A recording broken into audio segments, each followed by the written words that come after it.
Assalamualaikum warahmatullahi wabarakatuh. Sampurasun sampurasun. Wargi-wargi baraya pecinta dongeng Sunda anu dimana beayana alhamdulillah. Kalayan kudratillahi robbi qadar tinu maha kawasa urang sadayana tiasa ditepang dangu deui. Sareng sim kuring kang tile dina acara carita Sunda atanapi dongeng Sunda.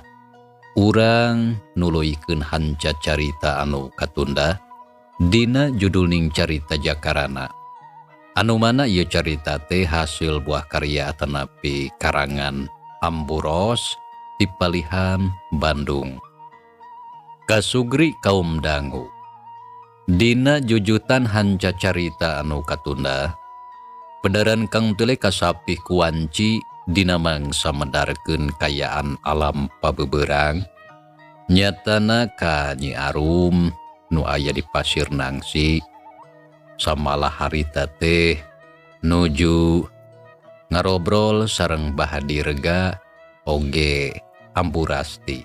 Kumaha tu mitra lajenganana ieu carita sumangga langkung paosna mah urang sami-sami pandungan deui ku sadayana.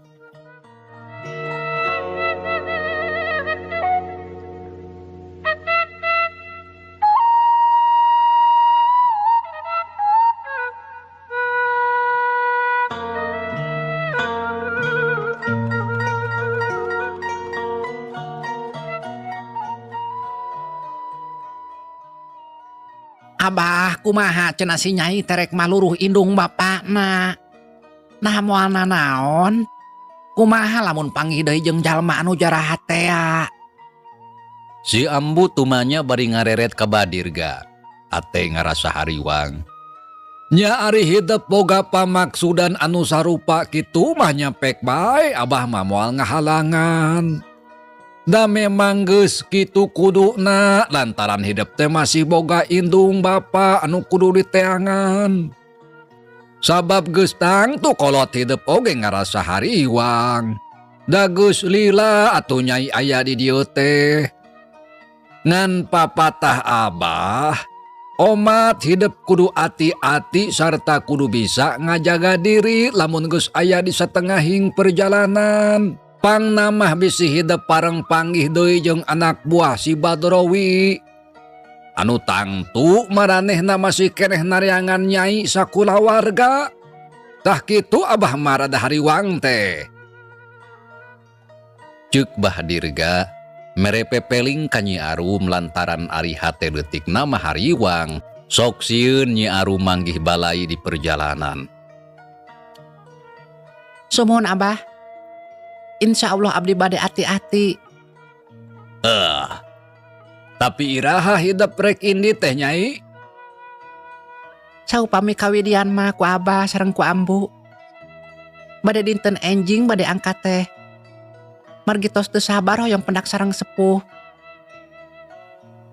Nyatana naon atuh kitu oge ku abah manggeus pasti diidinan sarta dijurung ku pangdoa sangkan Nyai aya dina kasalametan. Hatur nuhun abah. Walon Nyi Arum paromana marahmai. Atena bungah lantaran geus meunang idin ti Bahadirga anu ayeuna jadi guruna. Kumaha lamun Nyai init geus pasti ambu teh bakal ngiton. Sarta duaan deui we sigana jeung si abah hirup teh eueuh batur. Ceuk si Ambu nyaritana rada cumalimba munggu hate mangarasa berat rek ditinggalkeun ku Nyi Arum teh. Da puguh si Ambu mah kacida pisan nyaahna. Ambu teu kedah salempang. Margi abdi oge moal joledar pami abdi tos pendak deui sareng pun bapa kalipun biang. Tangtos abdi bakal enggal ka dieu deui ngawartosan ka abah sareng ka ambu. Heueuh syukur atuh ari kitu mah. Kadenya hidup ulah miceun ka ambu sabab ka Nyai teh geus asa ka anak sorangan. Ambu teh bunga hidup aya di dieu pepeurieun si Ujang anak ambu geus lila eueuh datang sarta teu kanyahoan ayeuna aya di mana. Sarta kumaha nasibna geura. Kitu ceuk si Ambu. Ras inget ka Jakarana anu jadi anakna nu geus lila lunta indit ngalalana. Sarata teu kadenge bejana. Barang ngadenge kana caritaan si Ambu kitu, Nyi Arum jadi heran lantaran salila aya di imahna. Si Ambu jeung si Abah can pernah kadenge nyebut-nyebut anu jadi anakna. Saha anu dimaksad ku salira teh? Nyi Arum tumanya hatena ngarasa panasaran. Anu dimaksud ku Ambu teh tayalian ti si Ujang anak Ambu hiji-hijina. Anu ayeuna teuing aya di mana? Heueuh da atuh geus lila lunta ngalalana. Samalah lamun inget hate Ambu teh sok nalangsa sarta sok sono ka manehna. Walon Ambu Rasti nyaritana dumareuda panon carinak dak inget ka anakna. Geus Ambu teu kudu dipake ceurikeun bae da anak urang mangke oge geus waktuna bakal balik sorangan. Da moal pohoeun atuh. Ceuk Bah Dirga ngabeberah ka bojona sangkan teu ngarasa sedih. Ambu, saha tuang putra teh jenengana?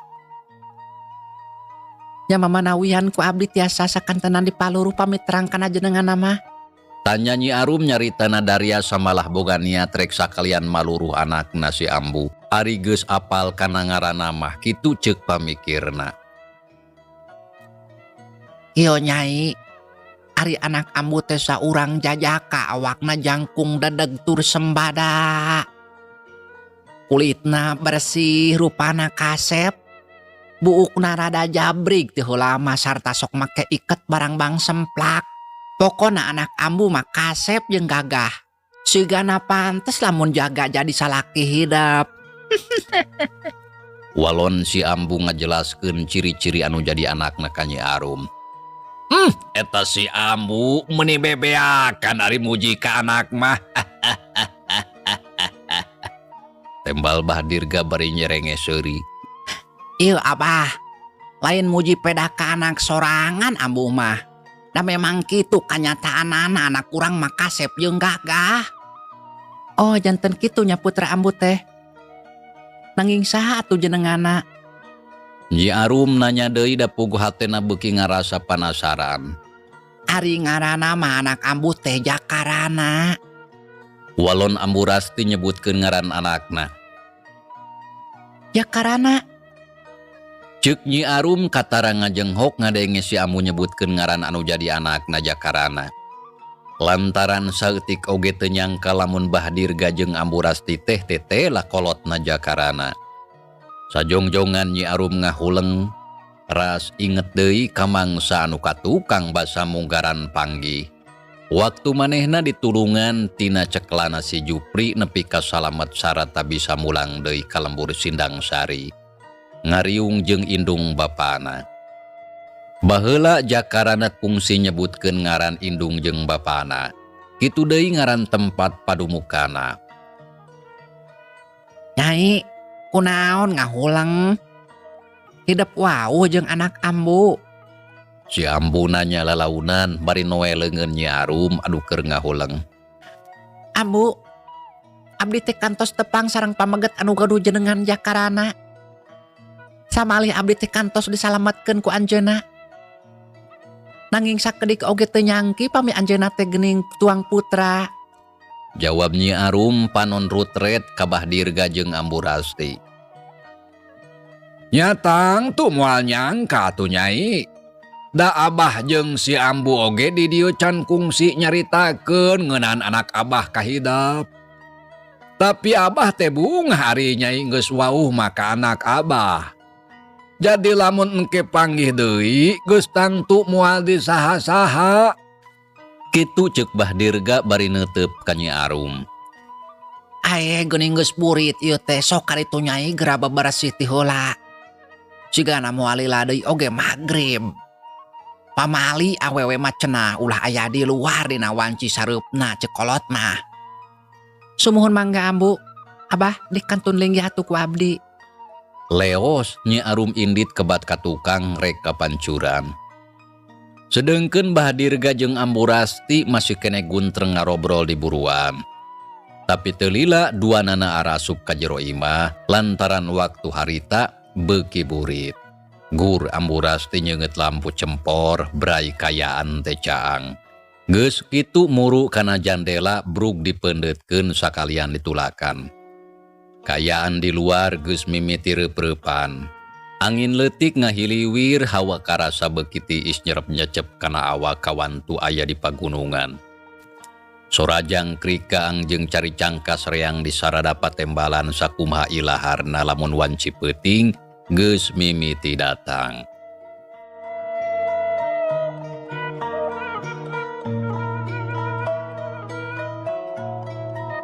Kasugri kaum dangu gancangna carita urang kocapkeun isukna. Panon poe geus moncorong ti belah wetan cahayana hurung gumebiarnya angan sakuliah alam. Dina kayaan kitu, Nyi Arum harita geus sagedangdan. Papakeana saringset siga lalaki make calana pangsi hideung jeung baju kampret bodas. Bedog pondok ngagantung dina cangkeng pamahanan Bahdirga sakalieun ngajaga diri bisi aya bahaya di perjalanan. Sanggeus sagala rupana tarapti. Harita keneh pok Nyi Arum amitan ka si Abah jeung ka si Ambu. Abah kali Ambu, ayeuna abdi bade nadawi di kanggo milaripun bapa sareng pun biang teh. Mundut pidoana mugia sagala rupi pamaksadan diijabah ku pangeran sarta aya dina kalancaran sareng kasalamatan. Tak kumargi kitu ayeuna keneh abdi saja permios. Ceuk Nyi Arum nyaritana daria. Minta izin ka Bahdirga jeung ka Ambu Rasti pikeun neangan indung jeung bapana anu geus lila papisah. Nyai anak king bral bae rek indit mah. Teu kudu hariwang geus pasti ku Abah didoakeun. Omat di jalan sing ati-ati kudu bisa ngajaga diri. Nya Nyai sarua ku Ambu oge didoakeun sangkan hidup salamet. Samalah sing gancang bisa panggih jeung anu jadi kolot. Tapi kade omat ulah poho ka Ambu jeung kasih Abah. Anggap bae kolot sorangan. Kitu ceuk Bahdirga jeung Ambu Rasti, sok sanajan hate mah berat tapi kapaksa kudu ngaidinan. Kawantu teu boga hak pikeun ngahalangan kana paniatan Nyi Arum. Alhamdulillah hatur nuhun pisan Abah kali Ambu. Insya Allah sagala rupi piwujang ti salira sadayana ku abdi bade diestokeun. Sareng tangtos moal hilap ka Abah kali ka Ambu anu sakitu ageng jasana ka abdi. Walon Nyi Arum nyaritana dumareuda samalah panon carinakdak. Munggu hate mah sarua beratna tapi pikeun Nyi Arum oge taya pilihan. Lantaran hayang panggih jeung anu jadi kolotna kitu deui Mang Japar jeung anu sejena. Nyai bral kaditu rek miang mah meungpeung isuk keneh. Yeuh timbel keur bekal di jalan bisi hidup lapar. Ceuk Ambu Rasti bari ngasongkeun timbel jeung cai di wadahan kana botol. Hatur nuhun Ambu. Ku Nyi Arum gancang di tampanan. Sup kana buntelan leutik terus disoren. Geus kitu solongkrong munjungan ka Bahdirga jeung ka Ambu Rasti anu saterusna ngaleos indit ninggalkeun pasir nangsi. Dijajabkeun ku paneuteub dua kolot anu harita keur ngajaran tengnang tungawaskeun Nyi Arum nepi ka ngilesna palebah pengkolan.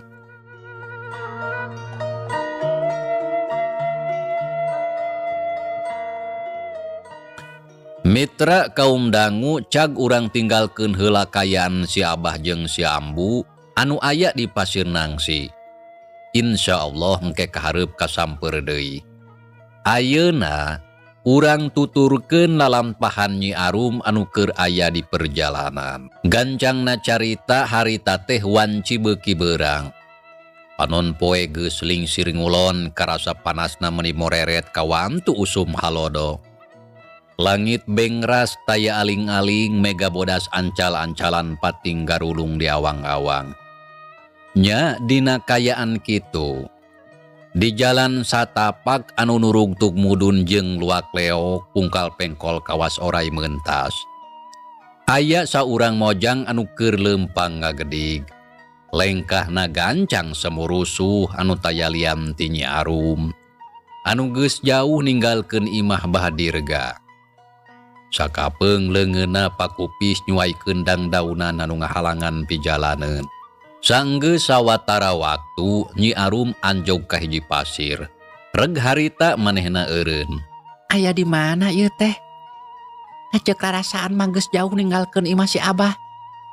Tapi lamun rek ka Tegal Honje kudu ka belah mana? Nyi Arum rurat reret nintenan kayaan eta tempat anu kakara harita katincak.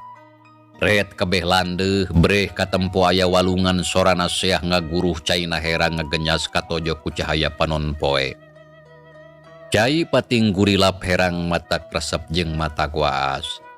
Gek Nyi Arum diuk dina jukut handapeun tangkala anu rada ieuh. Anon nyawang kalandeuh ngawaskeun cai walungan anu ngagulidag maju ka hilir.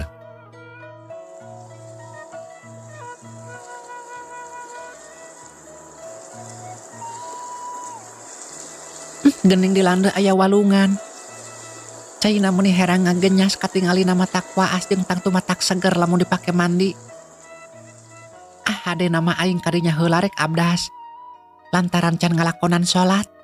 Jung Nyi Arum nangtung terus lempang nguru kalandeuh maksudna rek ngajugjug ka walungan. Teu kacatur di jalana teu lila oge geus nepi. Terus nangtung di sisi bari rurat reret lantaran bisi aya jalma sejen di lebah dinya anu ngadon ngintip. Tapi tetela kaayaan teh aman. Nyi Arum terus nyalingker ka tukangan batu gede, terus cucul-cucul ngalaan papakean. Brus mandi mending usai tekung silila Nyi Arum geus rengse. Gancang di baju deui meniru rusuhan. Dekul abdas prak ngajalankeun salat tina luhur batu lempar. Katempona khusu pisan teu kaganggu ku sora cai anu teu eureun seah ngaguru. Teu sakumaha lila geus rengse anu satuluyna, Nyi Arum gura-giru indit ninggalkeun eta tempat. Maksudna mah rek neruskeun deui lalampahan neangan raratan anu jadi kolotna. Ari anu jadi tujuanna, tayalian rek ka Tegal Honje tempatna Nyi Mayang.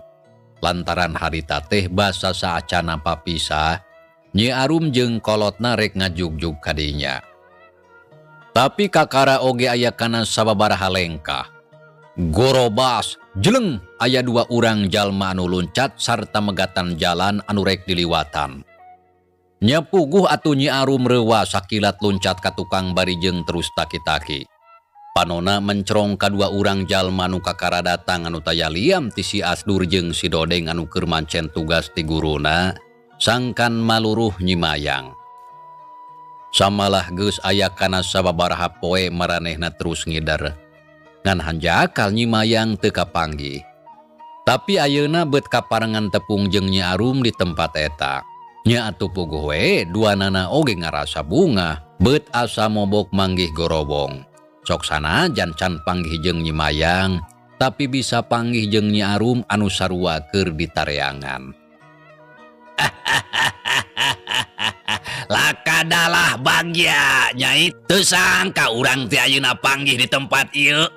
Nah ka mana bae atuh salira teh pantos lami ku akang sadayana Nyai teh dipilarian. Kitu ceuk si Dodeng nyaritana bari surang ngaserengeh matak pika sebeleun. Nyarek naon atuh maraneh teh make jeung nareangan kuring. Awas nyingkat tong halangan jalan. Kuring rek ngaliwat. Walon Nyi Arum sok sanajan hatena ngarasa reuwas. Tapi sabisa-bisa Nyi Arum teh nyumputkeun semu sikepna biasa bae kawasan eueuh kasieun. Samalah harita tuluy taki-taki pikeun ngajaga sagala kemungkinan anu bakal kajadian. Aduh, sok sanajan Gus Lila teu panggih. Ari galakna mah angger bae. Akang mah resep. Samalah katempuna beut asa kalah boki geulis Nyai teh. Lain kitu Asdur? Tanya si Dodeng ngareret ka si Asdur anu keur nangtung gigireun. Oi, tapi hanjakal we cenah rek dikawin ku si guru. Dasar aki-aki kolot kumaneh. Tete lah apal kanu herang mah. Padahal pantesna ari anu geulis siga kieu mah keur urang euy. Bener tuh. Jawab si Asdur sarua manehna oge teh eleh gumasep. Kawas anu hayang kataksir ku Nyi Arum. Barang ngadenge caritaan kitu nyel atuh Nyi Arum ambek. Beungeut narobah jadi beureum huntuna kekerot panon molotot. Dodeng, Asdur, gancang nyaring kasya. Lamun teu sok ku aing digorok eta beheung teh. Bet kagabah sia nyarita teh. Nyaho kuring duaan rek nyingkah ti dieu. Tapi nyai kudu daek milu ka akang duaan. Sarta teu kudu ngalawan, sangkan teu jadi riributan. Mending oge pasrah ngarah ngeunah. Tembal si Asdur barinya kakak seuri, panon mureleng ka Nyi Arum. Dasar bangsat sia. Salaki teu gablek kaera.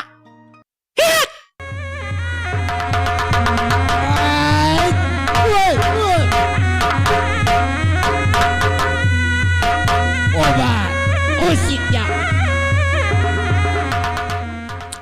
Sabrut Nyi Arum narajang pereupna anu buleud nyeleberek kahancak kana gado si Asdur. Tapi si Asdur oge rancing geus maneh nangan sakilat ngagilekeun awakna. Hiuk plos panarajang Nyi Arum teu keuna. Nyi Arum nolonjong ka bawah ku tanagana sorangan. Bareng jeung kitu seak suku si Dodeng ngolebat rek ngaringkas suku.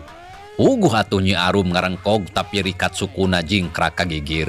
Seak plos serangan si Dodeng ngahakan angin. Jeleng Nyi Arum luncat ka tukang neangan tempat anu rada lega. Samalah deket ka sisi walungan. Tete lah lumayan euy pangabisana ieu awewe teh. Ceuk si Dodeng nya kakak seuri. Ngoa ka Nyi Arum estuni nganggap hampang. Montong waka sori Dodeng. Sok kancang urang tewak kuduaan ieu awewe teh. Teu kudu dibere omer urang ringkus terus bawa ka si Abah. Kitu ceuk si Asdur bari mureleng ka Nyi Arum. Montong sombong sia. Nah dikira aing rek sieun kitu. Sok maju. Walon Nyi Arum meuni galak panon gular-gilar ka musuh. Sikepna teuneng ludeung gede wawanen sarta eueuh ka sieun. Padahal Nyi Arum oge nyaho anu ayeuna keur disanghareupan teh anak buah Ki Badrowi anu pangabisana lain lalaora. Nyaan ieu mah awewe teh wani nangtang. Kudu diwarah kayak kieu mah euy. Yat. Jeleng si Asdur jeung si Dodeng bareng laluncatan ka hareupeun Nyi Arum. Tilu jalma geus saya garek adu hareupan, bari silih perong sarta silih titenan gerakan lawan. Itu ieu sarua sieun kapalingan. Sabot keur kitu sabrut Nyi Arum heulaan narajang. Peureub katuhunan nyuruwuk rek dipake ngarojok pulu angen si Dodeng. Hiuk gilak Plos, si Dodeng rikat ngagiwar. Seak leungeun kenca Nyi Arum nyusul tepus. Hiuk Plos, masih bisa disingkahan. Tapi sorodot suku Nyi Arum ngangsorod ka hareup dibarengan ku peureub anu pating belesur pasusul-susul rek ngahancak kana beungeut si Dodeng. Hiuk geduk des. Hiuk geduk des. Si Dodeng nakisan serangan musuhna.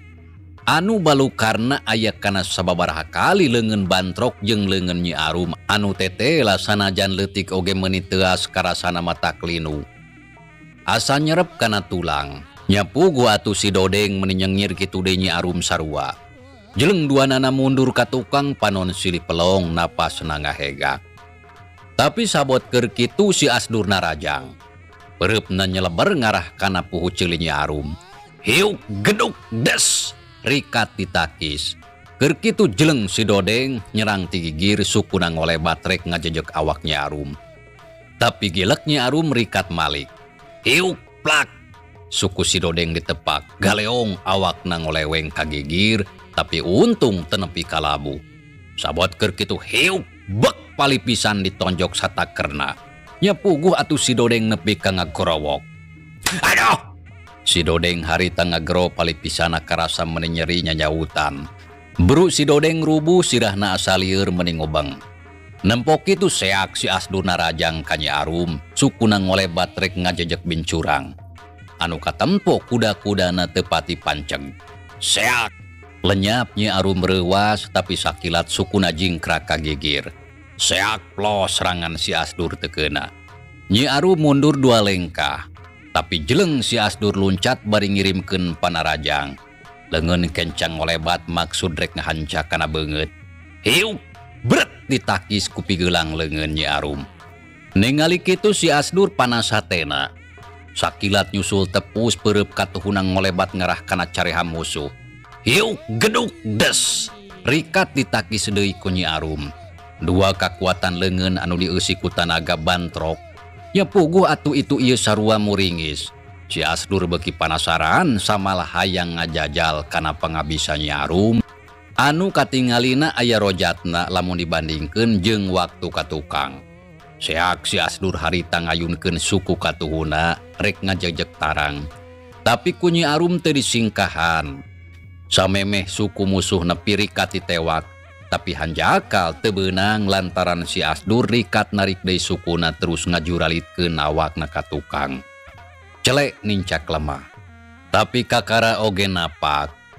Nyi Arum malik narajang ukur sakilat suku kencana ngabalesur ngajajak walikat. Hiu! Jebrod! Tajongan suku Nyi Arum nenggel pisan kana walikat si Asdur.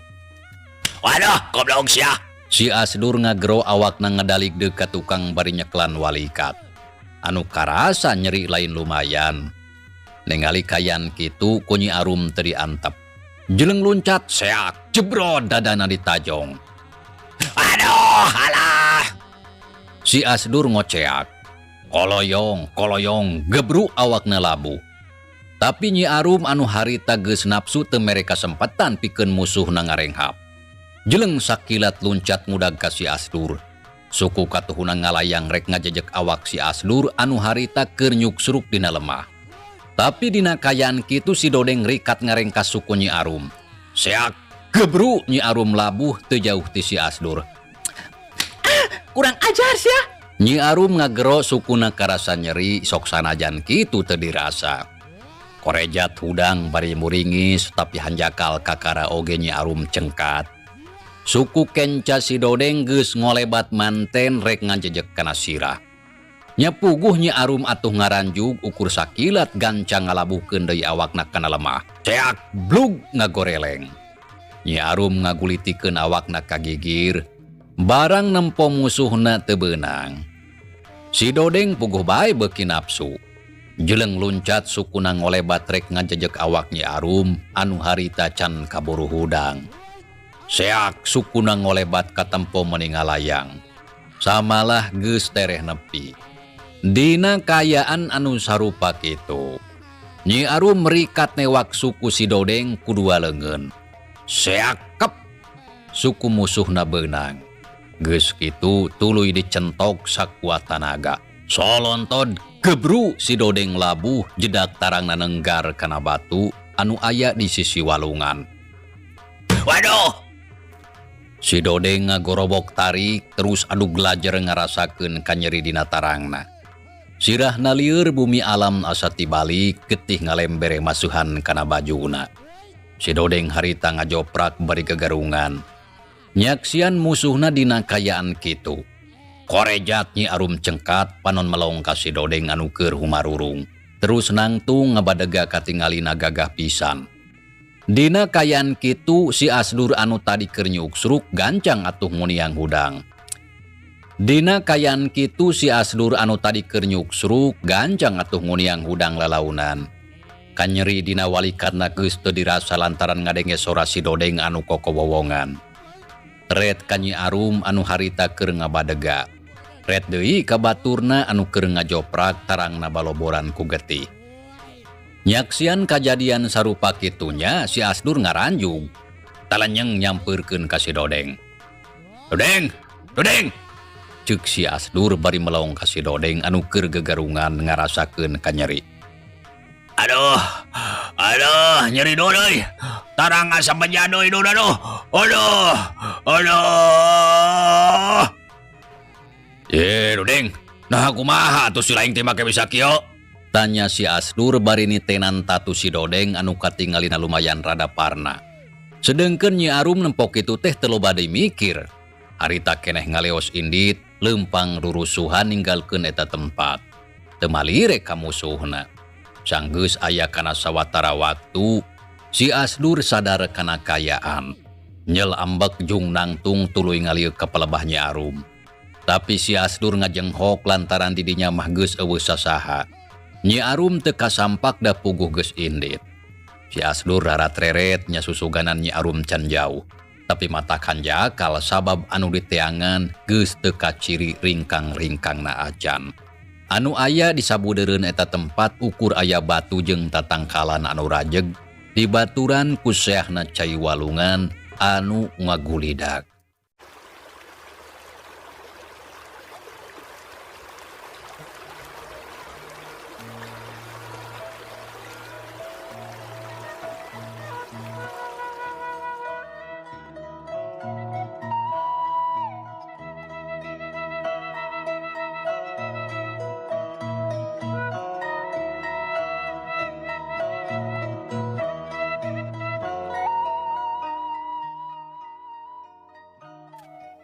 Be kurang ajar tete lah si Arum geus indit sarta teu kanyahoan tapi nya ka mana ngaleosna meriasangan sakedeung pisan. Be kudu kumaha hari geus kieu aing musuh kabur si Dodeng kalah tatu. Aya wae ieu mah. Kitu ceuk si Asdur ngarasa handeueul. Da puguh musuhna geus eueuh di dinya. Asdur, montong ngahulang wae atuh sia. Ieu aing tulungan, aduh, alah, tarang aing nyeri euy. Bejad ieu mah tarang teh sigana aduh. Alah. Ceuk si Dodeng bari jeung humarurung tarangna karasa beuki nyeri. Ngadengi kitu si Asdur ngareret gog cingogog gigireun. Walah, sigana rada parna tarang maneh teh Dodeng. Anu matak nyeri euy. Tarang dewek meni asa bejad aduh. Wah, keun wae atuh ari kakara asama. Da henteu bejadnyaan mah.